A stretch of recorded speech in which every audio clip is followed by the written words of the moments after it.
Tiongkok mungkin telah alami jutaan infeksi virus corona.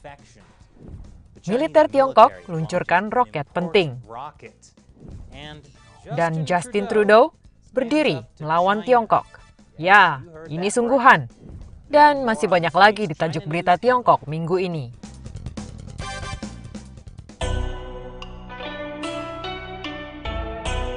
Kembali di Tiongkok tanpa sensor, saya Chris Chappell. Saya punya berita baik untuk si virus corona.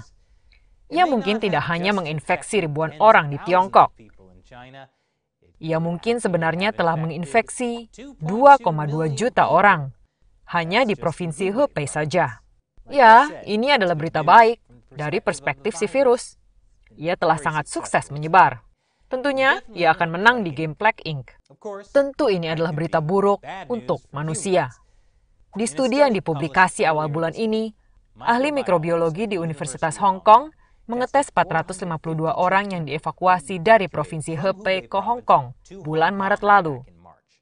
Tak satu pun yang memiliki gejala virus PKT. Tapi, 4%-nya dites positif akan antibodi virus PKT.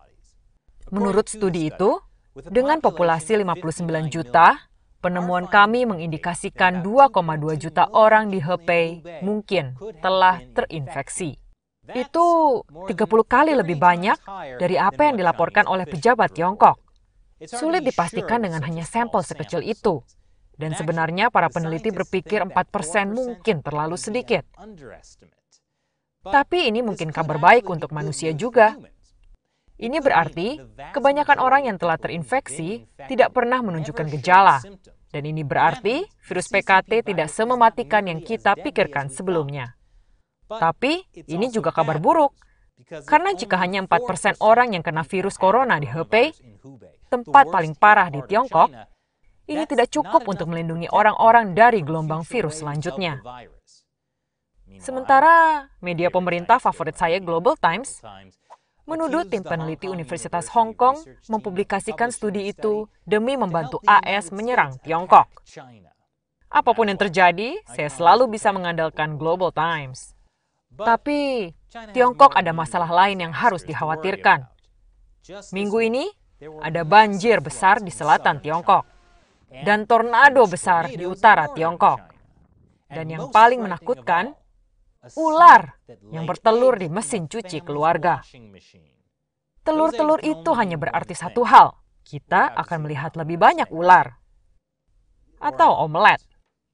Tentu saja semua bencana di Tiongkok, alami atau buatan, adalah kesempatan bagi media pemerintah untuk menunjukkan betapa hebat, agung, dan tepatnya Partai Komunis Tiongkok. Seperti artikel ini. Tetapi Departemen Luar Negeri AS tidak setuju. Mereka baru saja mendaftarkan lagi 4 organisasi media Tiongkok yang punya kantor di AS sebagai misi asing. Media-media itu adalah CCTV, China News Service, People's Daily, dan favorit saya, Global Times. Departemen Luar Negeri menstatuskan mereka misi asing sebab saat media Barat menjunjung tinggi fakta, media RRT menjunjung tinggi Partai Komunis Tiongkok. Hei, itu sedikit tidak adil. Tidak semua media Barat menjunjung tinggi fakta. Bagaimanapun, organisasi media pemerintah Tiongkok ini telah bergabung dengan 5 lainnya yang diberi status yang sama pada Februari. Dalam responnya, Kepala Editor Global Times membela diri mereka sebagai media berorientasi pasar. Yang adalah benar juga, karena inilah pasar mereka. 105 tentara Tiongkok terbang ke Rusia bulan ini untuk berpartisipasi di parade Hari Kemenangan. Di Rusia, Hari Kemenangan merayakan tahun 1945 saat Jerman menyerah pada Rusia setelah Perang Dunia Kedua. Dan tidak masalah bahwa Jerman dan Rusia dijalankan oleh pemerintahan yang sama sekali berbeda dengan di tahun 1945. Ini tetap menjadi alasan untuk pamer tentara. Dan biarkanlah teman kita dari Tiongkok bergabung, tanpa masker atau social distancing. Parade Hari Kemenangan Rusia awalnya dijadwalkan 9 Mei, tapi ditunda karena virus corona. Lalu dijadwalkan ulang bulan ini. Ini adalah pertunjukan tentang kekuatan sebelum pemilu konstitusi penting yang akan memberi Vladimir Putin 2 periode lagi sebagai presiden hingga 2036. Di usia 83, apakah ia akan tetap ganteng tanpa baju? Untungnya, acara ini bukan Rusia tanpa sensor. Militer Tiongkok dengan sukses meluncurkan ke orbit satelit terakhirnya yang ke-35 dari sistem navigasi Beidou. Beidou adalah GPS tiruan Tiongkok. Tentu saja ada keuntungan-keuntungan lain dari sebuah negara memiliki jaringannya sendiri selain gengsi. Ya, ada satu keuntungan. Bertahun-tahun, militer Tiongkok bergantung pada GPS Amerika untuk navigasi. Tapi dengan Beidou yang beroperasi, mereka tidak perlu khawatir AS menutup akses mereka jika terjadi perang. Jadi, sekarang militer Tiongkok bisa bebas memulai Perang Dunia Ketiga. Tanpa khawatir, apakah harus belok kiri di Taipei atau tetap jalan lurus ribuan kilometer untuk menginvasi Manila. Berbicara tentang serangan, Kanada. Ya, pasti Anda kaget saya bilang Kanada. Tapi tampaknya Perdana Menteri Kanada Justin Trudeau telah menyerang Tiongkok, setidaknya dengan kata-kata kuat, atas detensi politik Tiongkok pada 2 warga negara Kanada. Saya katakan minggu lalu, Tiongkok resmi menuduh warga negara Kanada, Michael Kovrig dan Michael Spavor, sebagai mata-mata. Setiap orang tahu tuduhan itu adalah balas dendam politik atas Kanada yang terus menahan CFO Huawei, Meng Wanzhou. Trudeau tidak selalu menunjukkan kekuatan dalam beberapa tahun di saat ia harus berdiri melawan rezim Tiongkok.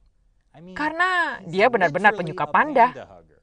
Tapi minggu ini, Trudeau memberitahu reporter di Ottawa bahwa sudah jelas sejak awal bahwa ini adalah keputusan politik yang dibuat pemerintah Tiongkok dan kita menyayangkannya. Dan ia berkata, ia tidak akan dengan mudah menukar Meng Wanzhou dengan warga negara Kanada. Karena siapapun yang berusaha melemahkan nilai-nilai atau kebebasan sistem keadilan kita tidak mengerti pentingnya nilai-nilai kita. Wow, Trudeau menjadi sangat keras. Pasti karena jenggotnya. Dan akhirnya, hal-hal terlihat buruk dengan Tiongkok sekarang. Tapi, CNBC punya saran bagi Anda bagaimana cara jual beli saham Tiongkok selama tekanan dengan AS dan pandemi. Fokuslah pada saham A Tiongkok. Hati-hati memilih perusahaan Tiongkok terdaftar AS. Dan tingkatkan perhatian pada saham konsumen. Ya, bolehkah saya berkata, hanya ada satu cara jual beli saham Tiongkok sekarang. Jual. Dan kini saatnya saya menjawab pertanyaan bagi mereka yang mendukung Tiongkok tanpa sensor di Patreon. Logan bertanya, apakah ada usaha Partai Komunis Tiongkok untuk mempengaruhi atau meningkatkan kerusuhan di AS? Pertanyaan bagus, Logan. Saya melihat beberapa laporan media tentang ini. Mereka menunjukkan video ini dari protes di Washington, di mana Anda bisa mendengar seseorang dalam bahasa Mandarin berteriak, "Cepat, ayo pergi, pergi!" Ini mungkin berarti setidaknya ada 2 orang Tionghoa di protes. Tapi tidak berarti PKT ada di belakangnya. Dan di Seattle, ada 2 mahasiswa memamerkan tas Gucci yang mereka jarah. Karena, Anda tahu, itu patriotisme. Tapi lagi, ini tidak berarti PKT ada di belakangnya. Media pemerintah Tiongkok telah memuji protes itu, berkata Barat harus menghargai kehidupan orang hitam. Dan mereka juga menggunakan protes ini menyoroti kemunafikan Amerika dan kegagalan HAM-nya. Karena jika hal ini menyangkut Hong Kong, di mana orang-orang tidak boleh berprotes, Trump yang ingin menumpas kerusuhan brutal di Amerika Serikat adalah standar double yang sedang diolok-olok di internet Tiongkok, menurut media pemerintah Tiongkok. Jadi Logan, saya belum melihat bukti bahwa PKT secara langsung terlibat atau meningkatkan protes George Floyd. Tapi mereka senang menggunakannya untuk mengkritik AS. Terima kasih pertanyaannya. Terima kasih telah menonton.